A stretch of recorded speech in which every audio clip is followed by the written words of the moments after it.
বিসমিল্লাহির রহমানির রহিম।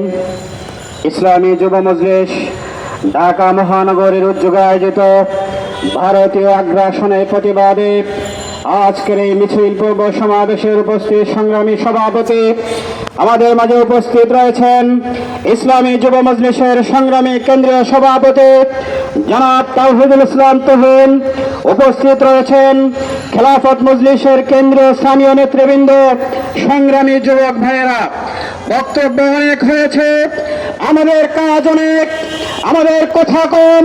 আমি একটি বিষয় বলে দিতে চাই, বাংলাদেশের জনগণকে নিয়ে যখনই ছিনিমিনি খেলা হয়েছে তখনই জনগণ তাদের বুকের তাজা রক্ত দিয়ে তার প্রতিরোধ গড়ে তুলেছে।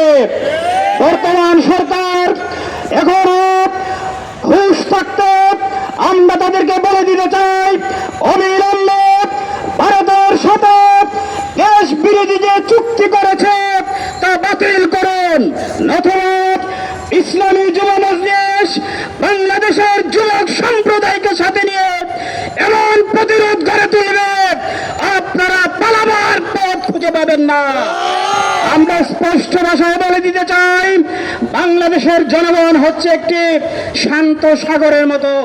আমরা দেখতে পাই একটি শান্ত সাগরে একটি কাগজে নৌকা যেভাবে খুব সুন্দরভাবে চলতে পারে, ঠিক তেমনি ভাবে সেই শান্ত সাগর যখন অশান্ত হয়ে ওঠে তখন টাইটানিকের মতো জাহাজকে তারা ডুবিয়ে দিতে জানে।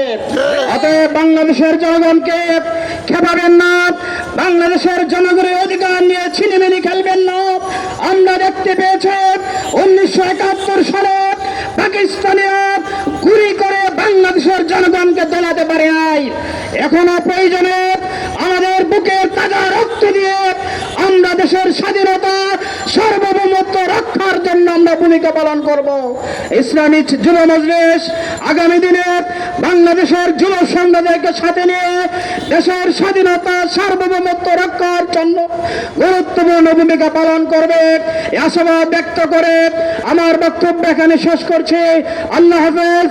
বাংলাদেশ জিন্দাবাদ, ইসলামী যুব মজলিস জিন্দাবাদ।